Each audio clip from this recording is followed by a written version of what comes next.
დაგლოცოთ ზეცამ, გახალისებდეთ, გრძნობა წრფელი და წმინდა ნამდვილი, რასაც ინატრებთ და აპირებდეთ, აქ სრულებოდეთ, გლოცავთ აპრილი.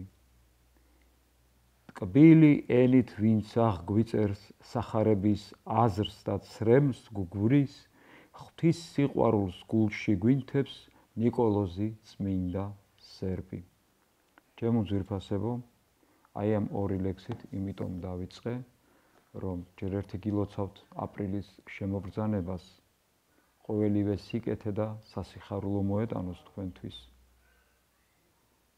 და მეორე რიგში ჩვენ ამ დღეებში ვიზეიმეთ წმინდა ნიკოლოზ სერბის ხსენების დღე და ეს ლექსის და სტროფებიც მას ეკუთვნის.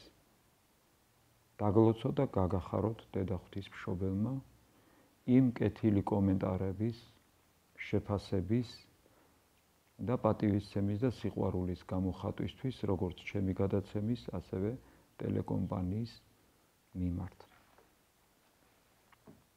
ჩვენ გავაგრძელებთ ძვირფასებო იქიდან კითხვას, სადაც გავჩერდით, შეგახსენეთ, რომ ვკითხულობთ ქრისტეშობის მსახურებაზე წაკითხული მეორე სახარების განმარტებას, რომლის ავტორიც გახლავთ სწორედ ის წმინდანი, ვისაც ლექსი მოგახსენეთ, წმინდა ნიკოლოზ სერბი და თარგმანი კი გახლავთ ჩემი. სახარებას ქვია სახარება ზეციური პურის შესახებ. არ აღმოჩნდა ადგილი მათთვის სასტუმროში. სრულიად უცხო იყო მათთვის ასევე კერძო სახლები, რომლებიც მეგობრებს და ნათესავებს მიიღებდნენ ხან აქეთ, ხან იქით, მაგრამ ერთი გამოქვაბულის გარდა, სადაც წყემსები შელალავენ ხოლმე ცხრის ფარას, არ აღმოჩნდა არც ერთი სახლი და ოთახი, რომელიც მათ მიიღებდნენ. იუდეა სავსეა ასეთი გამოქვაბულებით. აქ გახლავთ გამოქვაბული, რომელიც მკვდარი ზღვის ზემო და საცტურის მთის ქვეშ მდებარეობს. ის გამოქვაბული, სადაც საულისგან დევნილი დავითი აფარებდა თავს. გამოქვაბული წინასწარბეტყველთა, გამოქვაბული მენაშესი, მანასია წოდებული. საბა განწმენდილისა, ღირსი მამისა დიდი ხარიტონის. გარდა ამისა, ბეთლემის გამოქვაბულის განსადიდებელად წმინდათა დიდებულებით მოგრილებული სხვათა გამოქვაბულებიც. აქ არიან სხვა მრავალრიცხოვანი გამოქვაბულებიც, სადაც ბედუინები დღემდე შელალავენ თავის საქონელს, რაში პირადად დარწმუნებაც თითოეულ წმინდა მიწაზე სამოგზაურო წასულს შეუძლია. და შვა ძე თვისი პირმშო შეახვია ჩვრებში და იქვე ბაგაზე მიაწვინა. აქაც, როგორც წმინდა მათეს სახარებაში სიტყვა პირმშო უნდა გამოვყოთ წინა სიტყვისაგან თვისი, რამე თუ აქ საუბარი მიმდინარეობს არა ყოვლადწმინდის, არამედ ღმრთის მხოლოდ შობილ ძეზე, რომელიც ახალ შესაქმეში, ანუ ახალ სამყაროს შექმნაში მრავალ ძმას შორის პირმშოა. სამყარო იგულისხმება სულიერის სამყარო.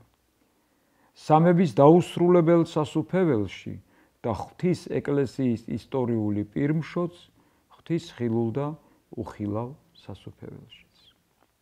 და ჩვრებში შეახვია და მიაწვინა ბაგაზე.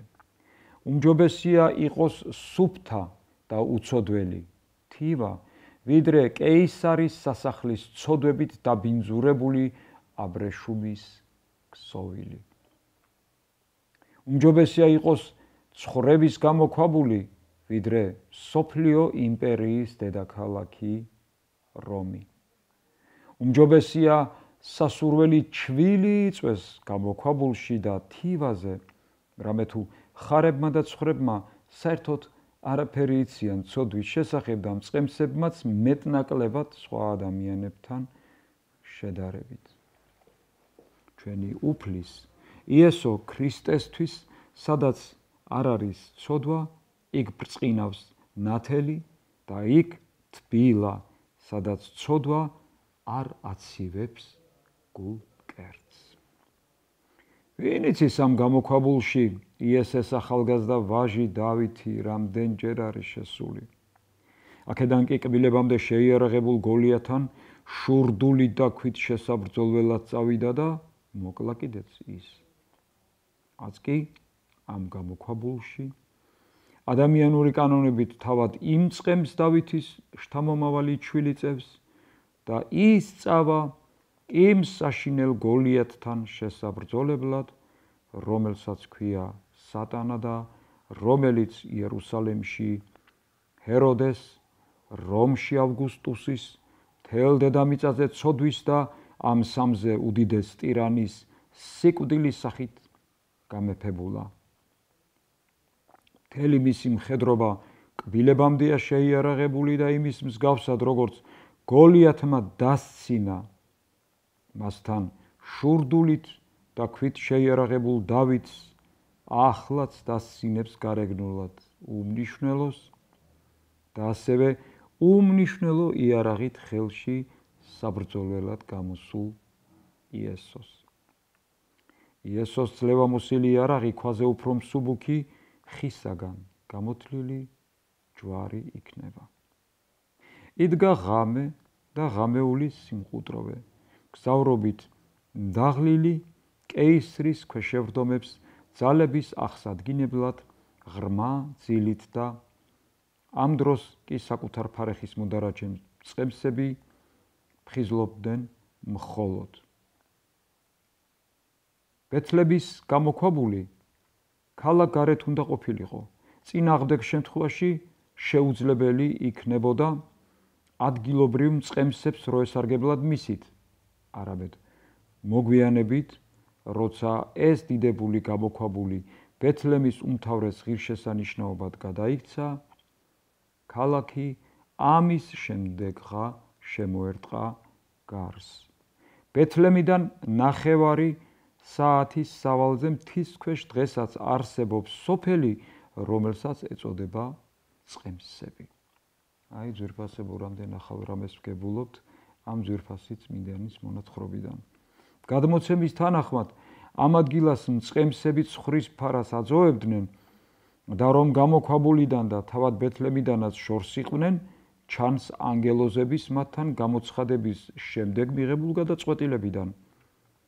წავიდეთ ბეთლემში და ვნახოთ თუ უფლის ნათქვამის და მიხედვით რა მოხდა იქ და აჰა იმ ადგილას, როგორც მოწმობს ჭეშმარიტი გადმოცემა, წარდგა უფლის ანგელოზი მწყემსების წინაშე და უფლის ბრწყინვალებამ დიდი შიშით მოიცვა იქაურობა.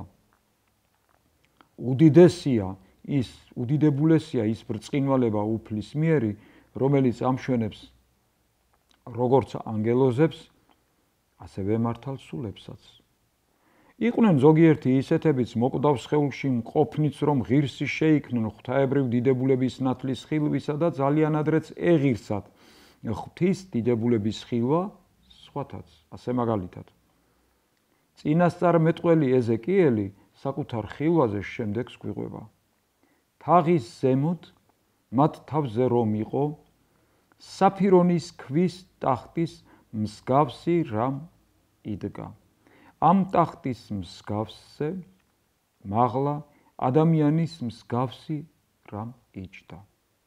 შემდეგ შევნიშნე მის წელს ზემოთ რაღაც განათებული ლითონივით, თითქოს ცეცხლი იყო მის შიგნით და ირგვლივ, ხოლო მის წელს ქვემო დავინახე ცეცხლის მსგავსი რამ და ნათება იყო მის ირგვლივ, როგორც ცისარტყელა ღრუბლებში. წვიმიან დღეს ისე ჩანდა ეს ნათება ირგვლივ. უფლის დიდების მსგავსი რამ იყო, რაც ვიხილე, პირქვე დავემხედა, აჰა, გავიგონე მოლაპარაკის ხმა. ეს შეგიძლიათ იხილოთ ძვირფასებო, ეზეკიელის წინასწარმეტყველების პირველი თავის 26-28 მუხლებში. ანგელოზმა კი იმ ზეციური ცეცხლიდან წყემსები შემდეგი სიტყვებით დაამშვიდა: არ შეგეშინდეთ, გაუწყებთ დიდ სიხარულს, რომელიც გაახარებს კაცობრიობას, რამე თუ დღეს დავითის ქალაქში იშვა მაცხოვარი, რომელიც არის ქრისტე უფალი და აჰა თქვენ ნიშანი. ჩვილს იპოვნით ბაგაზე მიწვენილს და ჩვრებში შეხვეულს. ახალ შესაქმეში ანგელოზები სულ სხვა მისიით მონაწილეობენ. ჯერ ყოვლადწმინდა ქალწულ მარიამს ეცხადება გაბრიელ მთავარანგელოზი, შემდეგ მართალ იოსებს, ახლა კი მწყემსებს და შემდეგ კი აღმოსავლელ მოგებს მაცხოვარების წმინდა მოთხოვნილებათა შესაბამისად.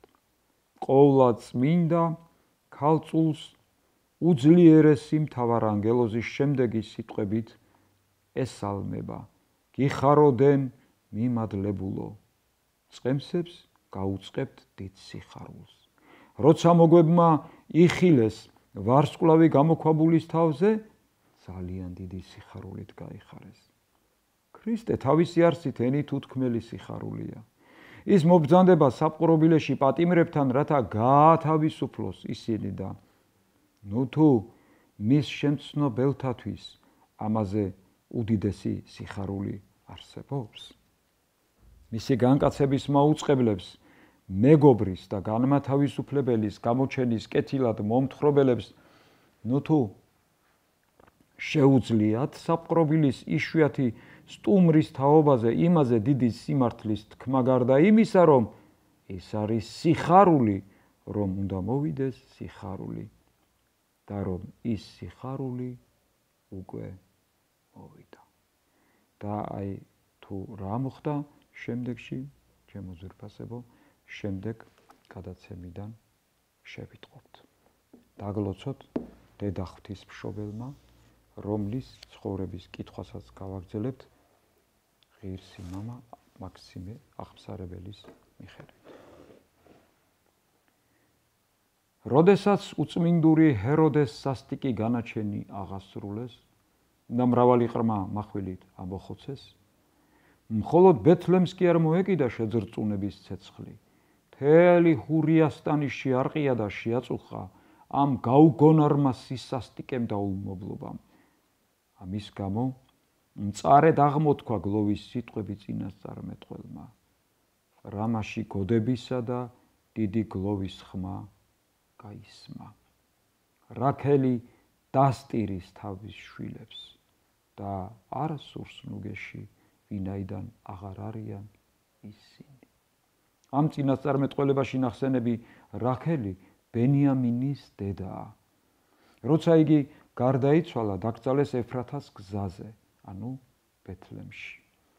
რამდენადაც რამა ბენიამინის ტომის სამკვიდრო იყო, ხოლო ბენიამინი ძეა რაქელისა, რაქელის საფლავი კი ამ ადგილთან ახლოა, ამის გამოა, რომ ამოწყვეტილი შვილები რაქელის შვილის სახელით იხსენიება.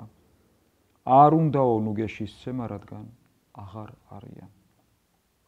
განა მცირე იყო ბეთლემში მომხდარი უბედურება, უნუგეშო მოოხრება და რაქელისა და ბენიამინის შვილთა ხოცვა, მაგრამ სწორედ იმით შეიძინა ბეთლემმა ყველაზე დიდი პატივი და დიდება, რომ აქ აღსრულდა პასექი.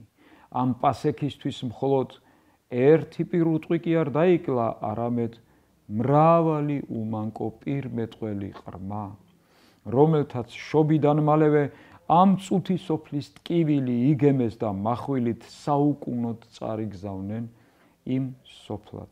სულ მცირე ხნით იხილეს მათ ამ ქვეყნიური ხილული ნათელი. მალევე მოაკლდნენ მას და მიიცვალნენ რა ჩრდილ მიუდგომელ მარადიულ ნათელში, სულიერ ზეციურ ნათელს შეერწყნენ. ისინი არიან ქრისტეს თანატოლნი და ჭეშმარიტების უსწავლელად აღმსარებელნი, ვინც არა თუ სხვა ყველა მოწამეზე ადრე არამედ თვით მის გამომხსნელ ჯვარცმამდე შეეწირეს მას. ასე იმის გამო მოხდა, რომ ქრისტეს ამ ქვეყნად მოვლინებას თან მოჰყოლოდა დიადი საქმეები კაცთა შორის. ყოველივე ამით არა მხოლოდ უფლის უბიწო დედის ბუნებაზე აღმატებული ქალწულება წარმოჩნდა, არამედ ამ ჩვილყრმათა მიერ ქრისტესათვის გაწეული ღვაწლის და მხნეობის სათნოებაც გაცხადდა, რადგან მათი უმანკო სისხლით განიწმინდა ქვეყანა ბიწიერებისა და კერპთა შესაწირისაგან. ამ ყრმათა დაღვრილი სისხლი წინასახე იყო და მომასწავებელი იმ დიდებული სამეუფეო სისხლისა, რომელიც ჯვარს ებკურა გოლგოთაზე. ჩემო ძვირფასებო, ასეთი დიდებული საკითხავი იყო დღეს ღვთისმშობლის ცხოვრებიდან და ჩემი მოკლე მოსაზრებით გეტყვით მაინც, რომ წარმოვიდგინოთ იმ წუთში ამ პატარა ყრმების, ჩვილების მშობლები, რომელთაც ესეა შეეძინა ჩვილი და ხელიდან გამოეცალათ. მართალია ცრემლი დაღვარეს, იგლოვეს, იტირეს, ჩვენ გვესმის ეს ყველაფერი და ყველანაირად უთანაგრძნობთ, არა მარტო მაშინ, არამედ სამარადისოდ ყოველთვის ასე ვართ ჩვენ ადამიანები, ვისაც პატარა თანაგრძნობის და სიყვარულის უნარი შერჩენია ერთმანეთის მიმართ. შეიძლება ზოგიერთი მათგანი დრტვინავდა კიდეც ამ ამბისთვის, მაგრამ როდესაც ისინი დღეს ასე უფალთან არიან და მის ანგელოზთა რიცხვში ჩაეწერნენ, უმანკო ანგელოზთა რიცხვში, მე მგონი ღირდა იმ სიხარულად, რაც იმ წუთში მოხდა. შეიძლება ეს ძნელი ასახსნელი იყოს თვითონ მშობლისთვის, მაგრამ ღვთის განგებულება იმდენად ძლიერი და იმდენად ყოველად ბრძენია, რომ აი გუში მაგალითად იხსენიებოდა ერთი დიდი წმინდანის ხსენების ზეიმი გახლდათ, რომელმაც დაწერა ესეთი შეგონება, რომ გახსოვდეს ეს ყველაფერი ჩემგან იყო. და აი პირველი ფრაზა, რასაც ის ამბობს, რომ მე შენ შეგიყვარე მშობელზე მეტად და ყველაზე მეტად ვიც კი არსებობს და იცოდე, რომ ის ყველაფერი, რაც შენ გეხება, ეხება ჩემი თვალის ჩინსაც და დამიჯერეთ ძვირფასებო, რომ რაც უფლის თვალის ჩინს ეხება, ის თქვენზე მეტად გაუფრთხილდება. მომიტევეთ ესეთი მოკლე გადახვევა გავაკეთე, მაგრამ შევეცადე რაღაცით ნუგეში მეცრა იმ ადამიანებისთვის, რომლებიც დაიფაროს ღმერთმა და ან აღმოჩნდებიან და ან უკვე არიან ამ მდგომარეობაში. ეხლა კი გავაგრძელებთ ანგელოზებზე კითხვას. ცნობილია რა მოყვა ანგელოზთა ცოდვით დაცემას. ამ უბედურებმა ზეციდან გამოძევების შემდეგაც შეინარჩუნეს შემოქმედის მიერ ნაბოძები ბუნებრივი ნიჭები. მათ დაკარგეს სიწმინდე და ნეტარება, მაგრამ გააჩნიათ გამჭრიახი გონება, რომელიც სასჯელი გახდა მათთვის. ამის გამო მეფე დავითი მათ ძლიერთ უწოდებდა. თავად მაცხოვარი კი სატანას მოიხსენიებს, როგორც ამას სოფლის თავად. შეგიძლიათ იხილოთ იოანეს სახარების მე-12 თავის 31 მუხლში. პავლე მოციქული ჰაერის ძალთამთავარს უწოდებს ეფესელთა მიმართ ეპისტოლის 2 თავის 2 მუხლში. მოციქულის სიტყვით ზეციდან გამოძევებულთა შორის განირჩევიან საწყისნი, მთავრობანი, წუთისოფლის, სიბნელის მყრობელნი. ესე იგი, ეს შეგიძლიათ იხილოთ კოლასელთა მიმართ 2 თავის მე-15 მუხლში და ეფესელთა მიმართ ეპისტოლის 6 თავის მე-12 მუხლში. და აქედან კი შეგვიძლია დავასკვნათ, რომ დაცემულმა ანგელოზებმა შეინარჩუნეს ის განსხვავებანი, რომლებიც არსებობდა ზეციურ მხედართა იერარქიულ წყობაში. ისინი იძულებული გახდნენ დამორჩილებოდნენ უძლიერესსა და უბოროტეს სატანას. როგორია ეს მორჩილება მარადიული უწესრიგობის სამყოფელში, სადაც გაბატონებულია სიძულვილი და ბოროტება? იქ უწმინდურთა ბაგეებიდან მუდამ წყევლაკრულა ისმის. ღვთიურმა სასჯელმა ისინი უფსკრულის ჯოჯოხეთში ჩააგდო. სამყაროში გასვლის შესაძლებლობა კი დაუტოვა. ისინი მუდამ იგვემებიან სასჯელითა და მწველი ალით. ღვთის სიძულვილი, შურისძიების სურვილი და სასოწარკვეთილება ტანჯავს მათ.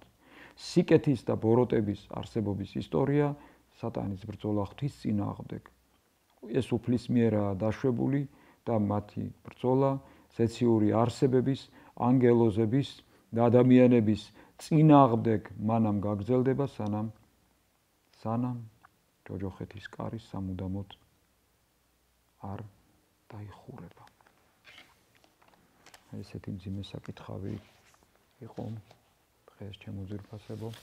ახლა კი მინდა გავუწყოთ სასიხარულო ამბავი ამ წიგნთან დაკავშირებით, რომელსაც ქვია ურთულესიდან უმარტივესამდე. გითხარით, რომ დღითი დღე ძალიან პოპულარული ხდება და გუშინ მაცნობეს ასეთი სასიხარულო ამბავი, რომ ამ წიგნმა ციხის საკანშიც კი შეაღწია დიდება უფალს, რომ პატიმარმა წაიკითხა ეს წიგნი. მე კი გავაგრძელებ აქედან კითხვას მათთვის, ვისაც არ გაქვთ სამწუხაროდ აღარ არსებობს ეს წიგნი, ასე ვთქვათ, მარტო სტამბაში არის მასალა დარჩენილი, მაგრამ მე შემიძლია აქედან გაგაცნოთ ყოველ ჩემს გადაცემაში თითო ფრაზა. ჩემი გონება არის თვალის სულისა და ისმის კითხვა, სნეულია თუ ჯანსაღი იგი. თურმე როცა ის მრთელია, მასში ღვთის შიში ისადგურებს. ამას კი უამრავი სიკეთე მოყვება. რადგანაც არ არის ჩემში შიში ღვთისა, ესე იგი გონებით დასნეულებული ვყოფილვარ. რით განსხვავდები მე სულიერად სნეულისაგან? იმით, რომ გავაცნობიერე ჩემი მოურიდებლობა ღვთისა და მაინც საკუთარი ნების აღმსრულებელი ვარ, ხოლო მან არც იცის და სრულიად დაუპყრია ბოროტს. შეგვიწყალე უფალო, მეც და ისიც.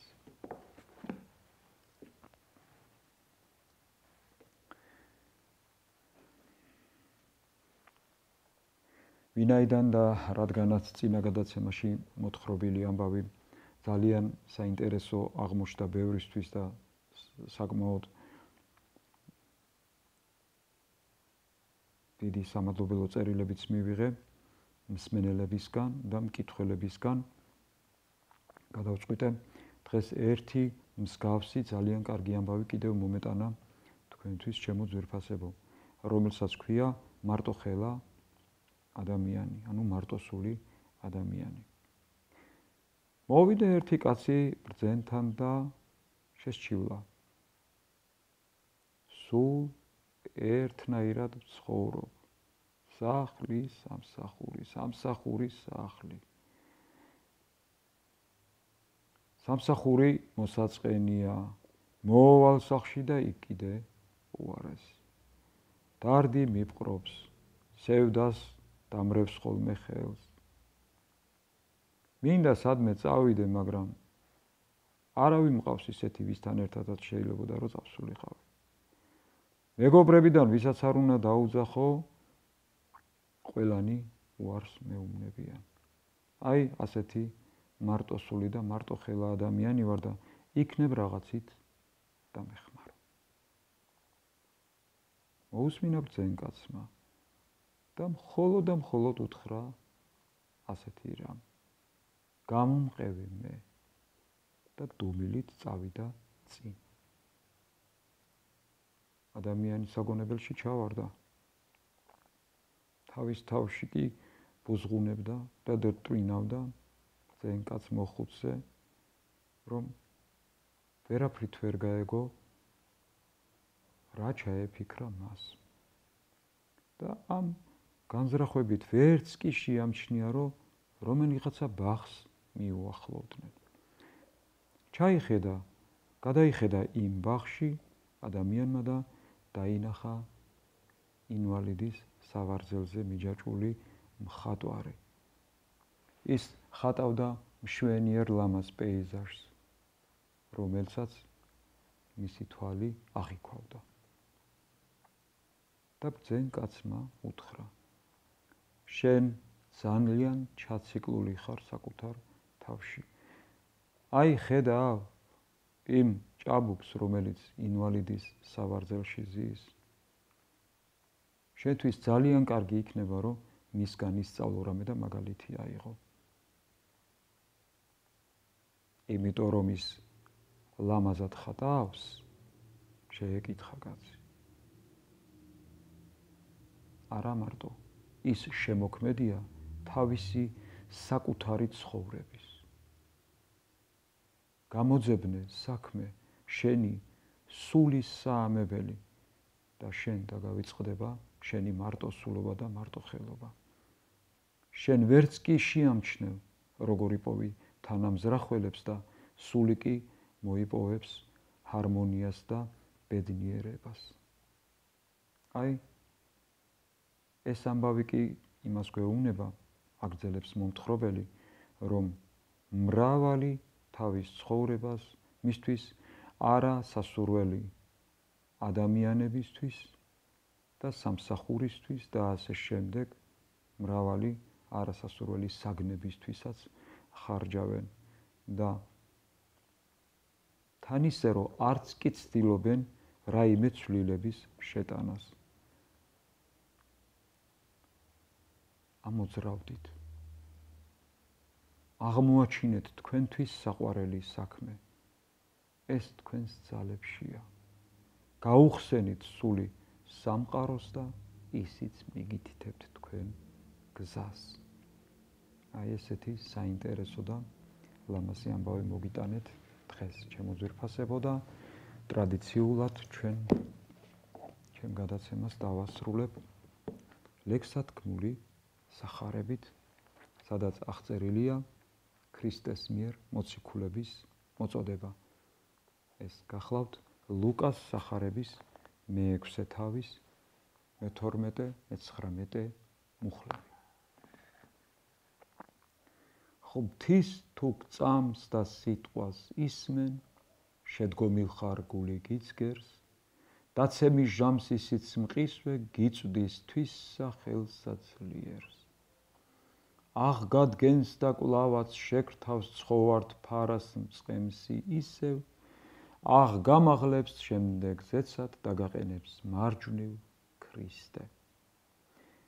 ეშმის ნდობას ღმთისაკ წამდეს. სიკეთისთვის მარად გრჯიდეს, რწმენა მისი დიდ მადლს გაძლევს და სამსჯავრო არაქს ჩიდეს. ვაკე ადგილს დადგა ქრისტე და 12 თვისად ირჩევს, სულსა რჩეულს ნორჩი გულით, სახელაცდვა მოციქული. რომ წარგზავნოს კეთილ ამბის მაცნედა და მახარებლად, მათი ლოცვის მადლის ძალით ღმერთმა გწიოთ საწადელსა.